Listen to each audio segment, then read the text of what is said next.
Shalom Uvracha, how are you doing? Thank you so much for joining. Be'ezrat Hashem, I wanted to explain something, have this important message. I wrote it for myself. Those are thoughts that I had a few nights ago, and I wrote it down. When I wrote it in Hebrew, printed it in the next day, and I just wanted to tell you, but it's too much for me for now to keep it in my head and read and explain. So I'm just gonna try to explain, to translate a little bit from my writing. When Be'ezrat Hashem, I hope it will be for great use for you guys. So Be'ezrat Hashem, the verse is saying, Hashem Tzur Olamim, the Creator, He created the world. But when you say the word Tzur means created, the word in Hebrew, the Gemara is saying on that, Hashem Tziyer Olamim, the Creator illustrated, painted the world. Of course, when you see the sunrise, the sunset, when you see great views, you say, wow, like a huge artist made those sunsets, those views. So the Creator, He painted the world. And now I wrote, let's look at the world from a divine angle, from a high angle. The Creator that He was, He is, and in the future will be, means eternal one. He created an eternal world. In every moment and moment that the creation is existing, that picture, the way that the world is being seen, is an eternal moment. Like that, when you now in life, you can connect yourself to Hashem, and in this present time you are connected to the Creator, and the Creator is above time. And it's true that this moment already passed and now you're in a new moment, but when you are here with the Creator in that moment, so now there is no limit of time to that moment. In that moment you are eternally with Hashem, with God. And that moment is an art piece that the beginning of it started in the beginning of history, and it came down to the world, the moment that you're experiencing now, that each and every one of us are experiencing now. It started already in the first generation, in the beginning of creation, till the last moment, that is the moment of the existence, the present time. So what that we're trying to say, for an example, let's say there is a tree right now that stands in front of your eyes. That tree didn't begin his journey now, or 5 hours ago, or 7 years ago when it been planted. It's actually started its journey in the Garden of Eden, when his ancestors began their way in the Garden of Eden, right? Because one seed came out of the first tree and been planted somewhere, and then brought out fruits, and those fruits went and been planted elsewhere, and like thousands of trees been planted until today, and today he's over there in front of your window. So the beginning of this moment, I'm sitting here with you. I am not the beginning of what I'm doing. I'm the outcome of a whole long journey that started in the moment when we're beginning, where the creation began. So, yes, and that picture of our present time is continuing its path with time in the world of actions, in our world, in our temporary world, and keep on progressing, right? Every moment of our life started long time ago, and it's also continuing to the future. And every angle in the creation has a picture, has a condition, as like our location, our feelings, everything. You have aspects to it. You can look at me from your angle, from that angle, from the side, from the corner, from this side, from that side, from like everything has his angles, has his picture. If it's hot, if it's cold, its description, the details that are explaining what it is, and the truth about it. That's a paper, that's a microscope, that's how you look at it. It's heavy, it has this weight, that weight, it's standing in that angle, shading on the table, whatever. Everything has his reality. And the life story of every particle in this creation is written. It's known and it's eternal. Every particle can claim something to heaven. Every person who ever said something has the permission to go and say something about it. He can say, but he was also there, but that was also been said, but I also gave charity, but I put tefillin that day, but I kept that Shabbat. Like, it's true. If you can say something, you can say the truth about anything that really happened, that took place. It's an evidence for that thing to be true, to exist. And above all those angles, aspects of life, there is in heaven a courthouse that got his position to judge every detail in creation based on the rules of the Bible, based on the rules of the Torah. And therefore, it's not allowed to steal, and it's not allowed to lie, and it's not allowed to desire things that are not belongs to you, and not to murder, and to be angry, and all the rest of the prohibitions. And as well, we are obligated to do good things, and to be nice, and to be righteous, and to be pure, and to keep the Torah's obligation. And that courthouse is leading, waking up the attribute of judgments. He is bringing the trials down to the world by the judgments of the Torah. And all the true means that if, let's say, something came up to heaven's court, something happened, and heaven's court has eyes to look and to see every single thing that happens in this world. And now let's say that there was a car accident and someone did something wrong. Someone was not driving carefully enough. He was talking over the phone, whatever, something. So there is a judgment on that. It's his fault. There is a fault. If he violated a rule of the Torah, he did something wrong. So there is something wrong in that, and therefore judgments are coming down and hitting the world. This is what the people calls punishments, heavenly punishments.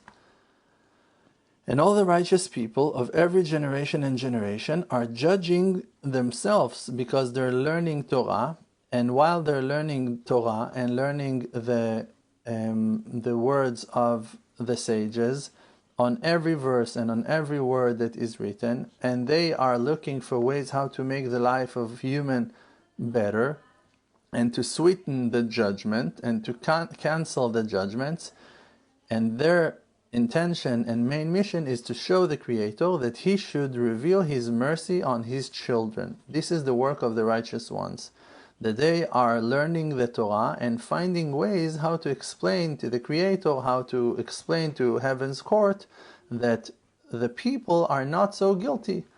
Of course, they will come and also try to rebuke and to teach and to wake up the people. Like we saw that Moses, when the nation of Israel sinned under Mount Sinai, when they were dancing around the golden calf, so when Moses went to speak with Hashem, with God, so he told God, what do you want from them? Like, you turned their heart away from you. Like, why are you blaming them? And then when he came down to earth and spoke with his people, with the nation of Israel, he told them, you violated, you sinned a horrible sin. So he was justifying them to heaven's court's eyes, but rebuking them and teaching them how to because they also need to do tshuva, they also needed to atone, to come back and to fix their actions. Okay, so the righteous people, they're trying to make life better for everyone, that everyone will have good life. And the Creator is looking and judging and making wonders to those ones who are choosing to follow His light, to those ones who decided to judge themselves and to try to calculate their moves, thinking about what they say and trying to purify their thoughts and to clean and purify their hearts. And they are, while praying to Hashem, waking up mercy in His eyes on us.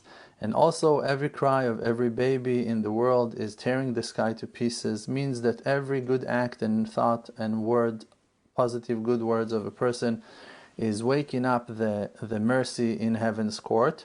And the Creator, He listens, but the judgment, the trial, has not been finished yet. Still, there was no decision, complete decision, and the final conclusion that is still under that shade of the limitation of time is still waiting, still on hold. We're still waiting for the last judgment to take place. And every generation and his wise people, his leaders, and his people and their opinions, they are decreeing on the world with their actions and their words the judgments of court. Means that by the actions of every generation, the court in heaven is being impressed by those words. So let's say that we did something great in our generation, so in heaven the court will be super impressed by those amazing actions. And if we violated some very big rules, so the judgments in heaven will rise and they'll have some complaints. But who are those ones who are giving the power to the angels of heaven's court? Because over there in heaven there are angels, and the angels, they themselves are also a creation, and they are the force and the power who moves and runs the world, and they are creations that does not have free choice like us. They are only a light that is being break in a prism. They are only the outcome of the decision of heaven's court. If heaven's court set a certain decree, so they are the power behind the execution. They are the force who will bring the outcome, the result of that decision, and they are the break between Netzach and Yesod. There are two Sefirot, two different how you say Sefirot, I don't know in English how you say Sefirot, but there is a spiritual structure that structure is the way the light of God is coming down to earth. It's coming through those 10 levels, those 10 floors, those 10, we call them in Hebrew, Sefirot. And there are two, one of them is called Netzach, and the second one is called Yesod. Netzach is eternity, and the second one, Yesod, is foundation. And the eternity and foundation, they are contradicting each other, and they are the expression of the first argument in creation, the first dividing in creation, in the way that the light came down from heaven to earth. So eternity and foundation, those are two different, they have different nature and character, and this is why the light, when it dresses itself in both of them, so a contradiction is being created, because Netzach, eternity, does not stop. It's eternal. It's always in the move. It never stops. And time cannot hold it. It does not have time inside of it. But in front of it, the Yesod, the way that the light is being dressed in foundation, in Yesod, it's establishing us on the ground. So Yesod is a foundation. So Yesod is contradicting eternity. In eternity, there is no place, there is no space. It's only moving. It's only a movement, eternal movement. There is no time over there. Everything is continuing, always spreading and growing and never ending. But Yesod is the way to establish thing. This is the ground of everything. So you see a contradiction. One is trying to move, and the second one is holding everything back and creates a foundation, a place. So the angels, they are the outcome of that break between those two Sefirot. One of them is going somewhere, and the second one holds back. So the angels, they're the spark of light that is coming out of that act of the light being braked and divided like a prism that breaks the light to a different angle, to a new way.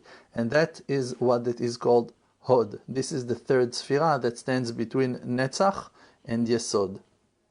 Hod is glory, and that glory been given to the angels, that they are glorified. They have this power of light to bring down the judgments of heaven's court.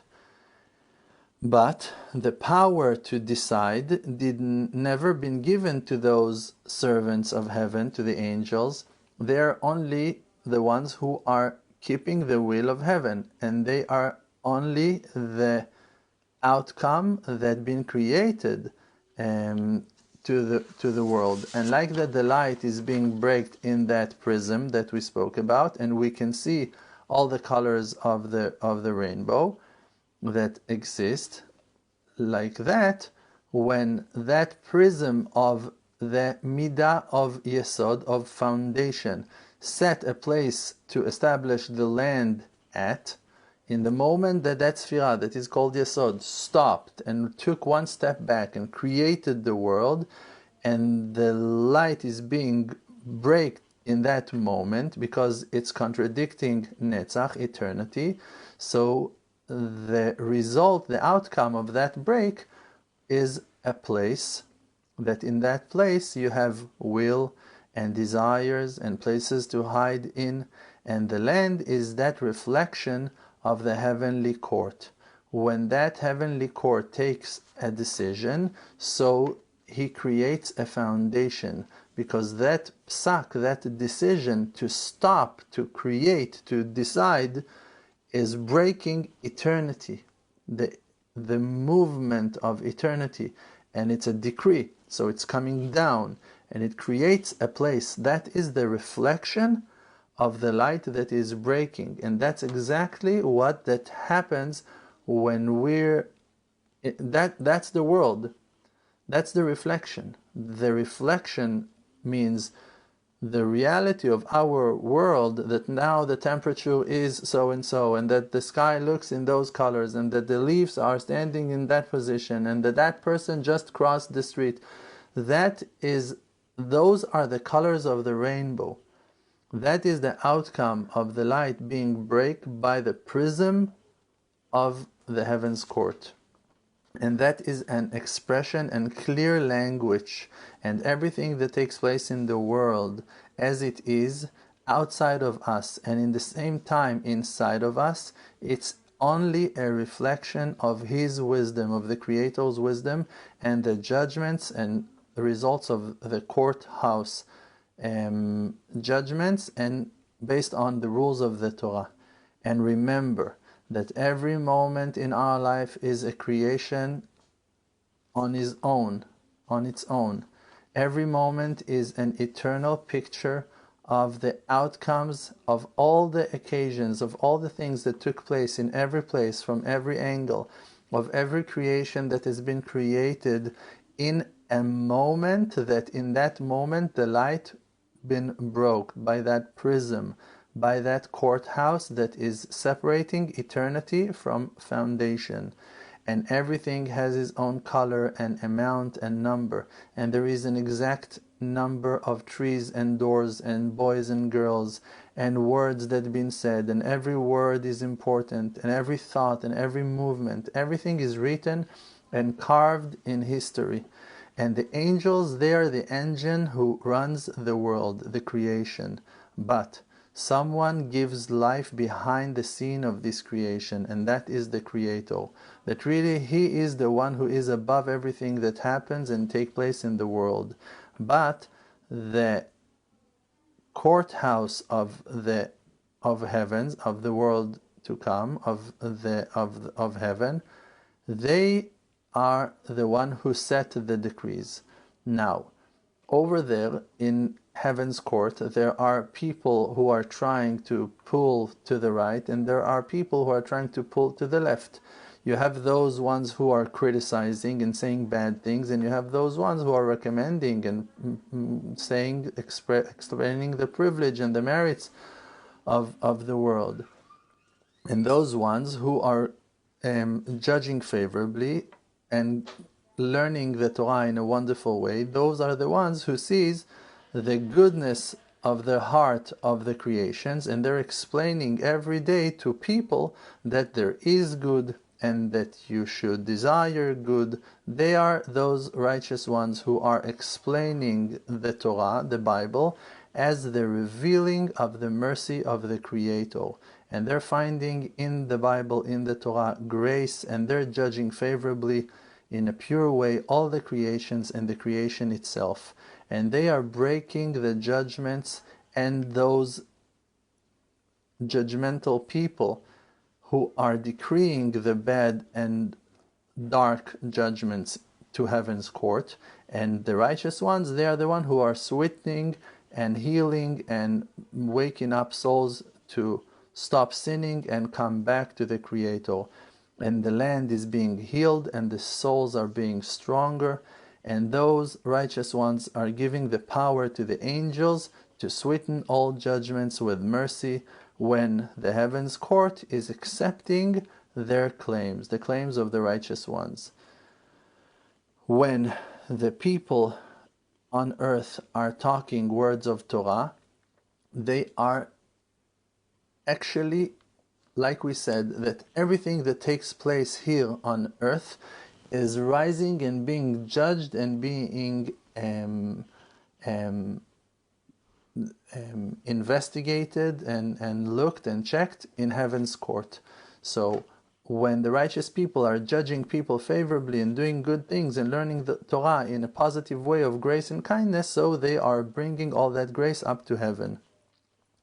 So those are the righteous ones who are sweetening the judgments. But who are those ones who gives the authority and the power to the dark angels to hit the world, to punish and to judge in a criticizing way, in a bad way? Who are those ones who gives power to those negative judges in court? Those are the leaders of lie who are learning the Bible and the Torah while they themselves are stuck and wrapped in mistakes. They are asking for judgments. They are making people evil. They are decreeing with their mouths horrible decrees. They're saying bad things on people, and they're misinterpreting the words of the Torah, and they are learning the Torah in a twisted way, like it's full of judgments, full of anger, full of rage, full of frustration and darkness, and therefore they are judging in a negative way, and they're decreeing those people should die, those people should suffer, those people should have pain. And it's not that those judgments are falling on one person. It's not that you, the person itself, is being judged on your actions. It's the general trial of the world that is being reflected in your private life. Means that all of us together are a harmony. It's a complete picture.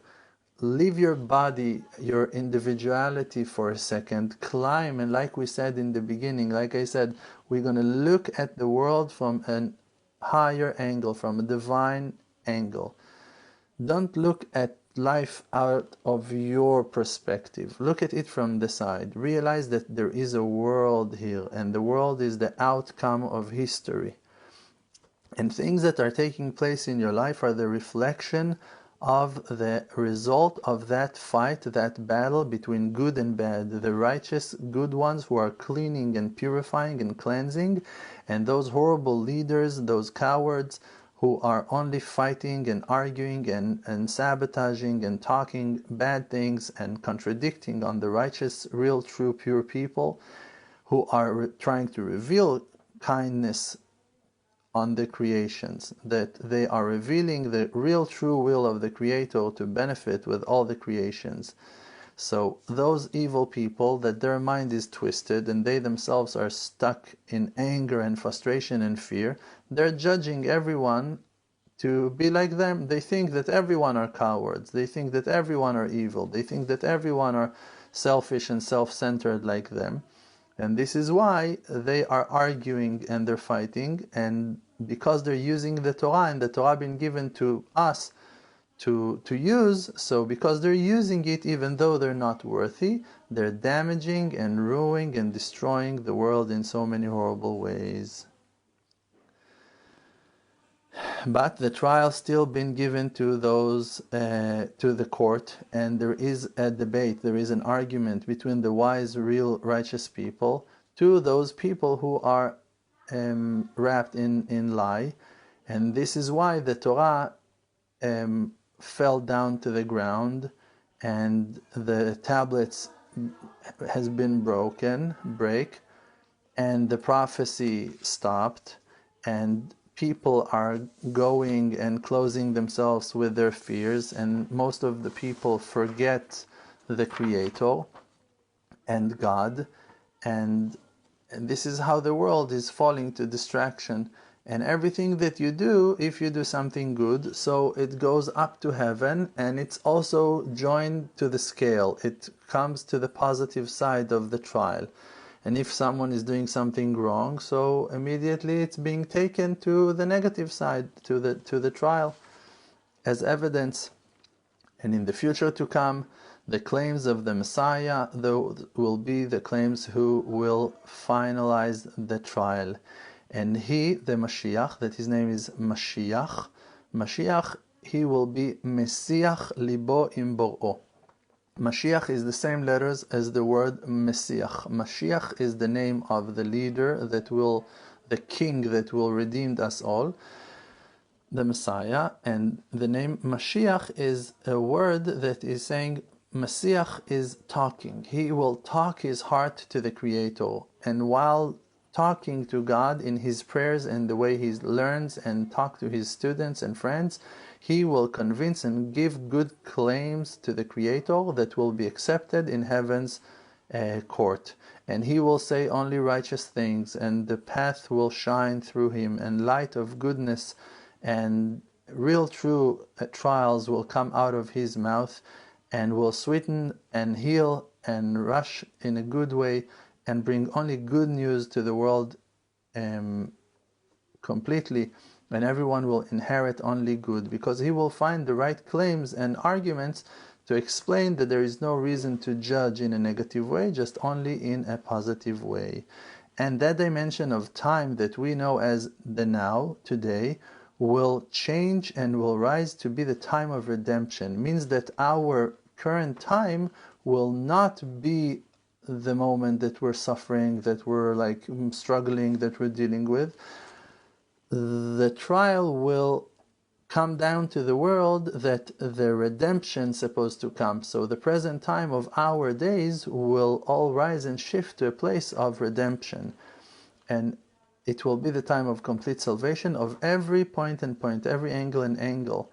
And all the time will be fixed. Not only the time now, just every angle of every picture in every reflection of creation, and the war of the angels in every moment will be redeemed.